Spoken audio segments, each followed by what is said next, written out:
We're now going to continue with some applications of exponential functions and logarithms with doubling time and carbon dating, which relate to exponential growth in the case of doubling time and exponential decay in the case of carbon dating. We're first going to review the concept of half-life and exponential decay. We're going to go ahead and connect that to the concept of doubling time in exponential growth. We're then going to discuss the concept of carbon dating and how we can use that to determine the age of objects that were once alive. And then, of course, for all of those, we'll work some examples. So let's recall what it means for the half-life of exponential decay. So let's suppose we have an exponential function, f of t equals a times b to the t, where b is between 0 and 1, which means that f has exponential decay. The half-life is the amount of time it takes for the output of f to be half of what the initial output is. Now we have a similar concept for exponential growth, but of course since we're talking about growth, we can't talk about the half-life, cutting the outputs in half. Here we talk about doubling the initial output. So in this case, we have f of t equals a times b to the t. And here b has to be greater than 1 because we're talking about exponential growth.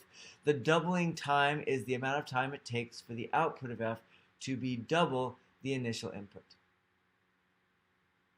So let's look at an example. Suppose you have an exponential function, f of t equals a times b to the t, where t is given in years.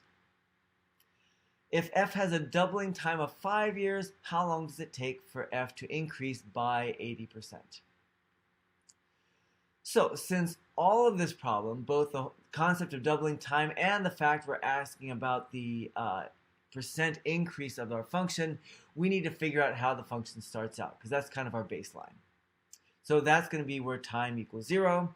If we plug in time equals 0 into our function, we get a times b to the 0, which of course equals a. Not a surprise, just like we've done before.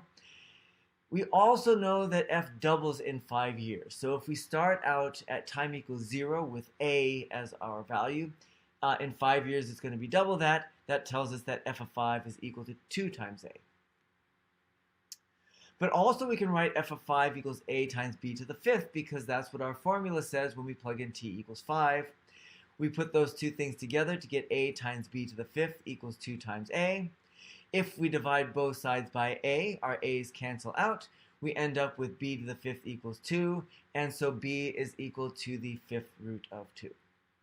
We can now put that into the formula for our function, f of t equals a times the 5th root of 2 to the t.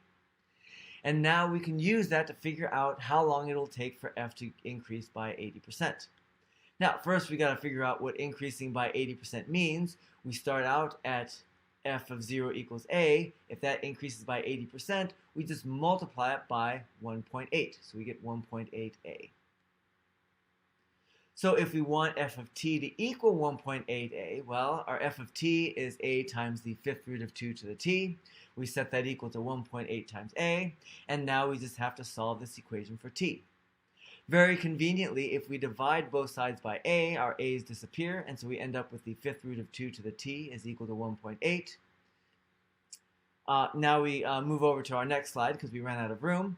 So now, since our t is in our exponent, we want to use our logarithm techniques, right? So that means we're going to take the logarithm of both sides. We can use the log of any base. I'm going to use the natural log.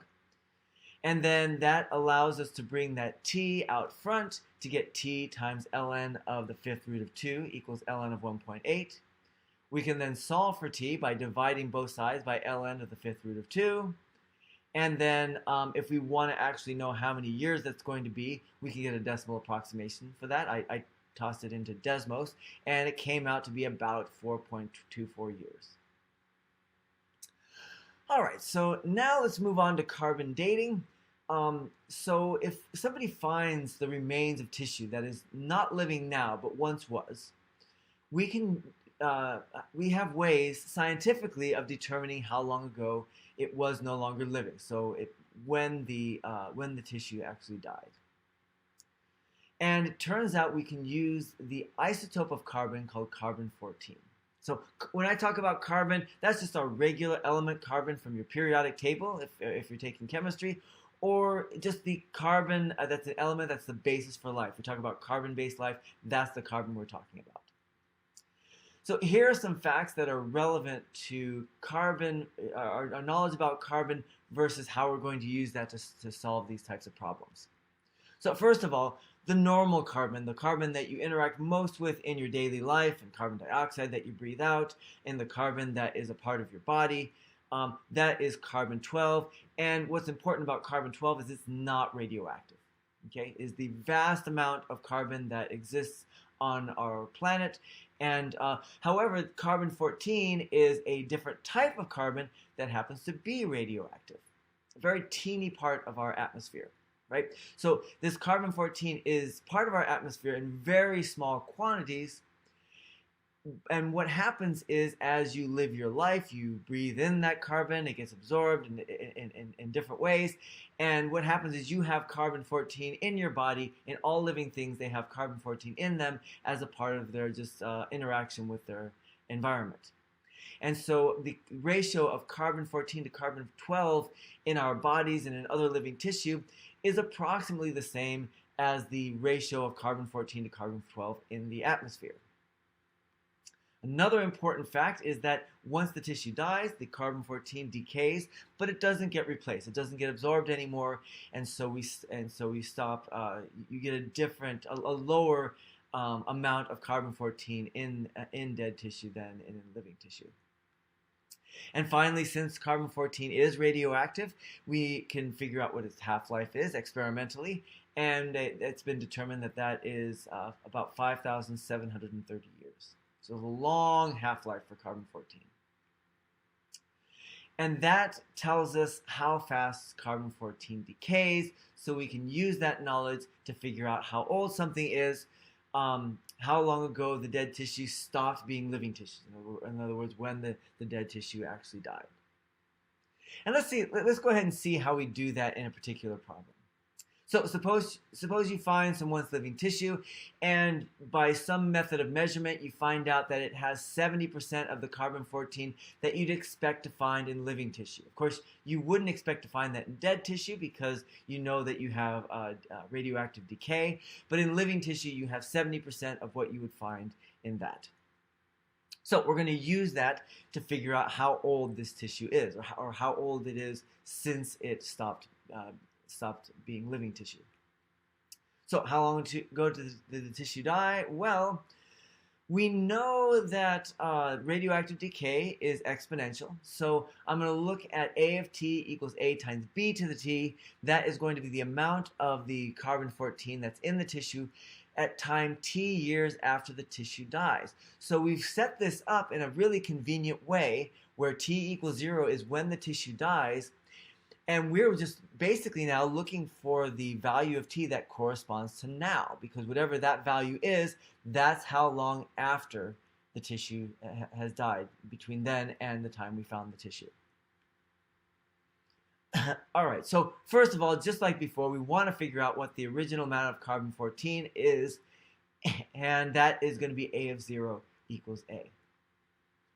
Just like before, we just plug in t equals 0 into our exponential equation, we get A. And we don't know what that value is, but it turns out we don't have to. Now, we know the half-life of carbon-14 is 5,730 years, so if we were to put in t equals 5,730, we would get half of what we get at t equals 0. In other words, we get half of A, 0.5 times A. Now, if we put that together with the fact that if we plug in t equals 5,730, we get A times B to the 5,730. We get the equation A times B to the 5,730 equals 0.5A. And now we can play the same kind of games we played with the doubling time. We can divide both sides by A to cancel them out. We can then take the 5,730th root of both sides of the equation to get B equal to the 5,730th root of 0.5. And then that tells us what our function is basically. We get A of t equals whatever our A was, whatever our initial amount was, times the 5,730th root of 0.5 to the t power. Now, the living tissue that we found was 70% of the original amount. And 70% of the original amount is 0.7 times A. So at time equals now, our A of t is equal to 0.7A. And if we replace A of t with the formula for A of t, A times the 5,730th root of 0.5 to the t, we get that equal to 0.7 times A. And now we divide both sides by A to get the 5,730th root of 0.5 to the t equals 0.7. We apply our logarithm properties, those techniques that we've been using. We take the natural log of both sides. The t comes down in front. We divide by ln of the 5,730th root of 0.5 to get t equals, well, that.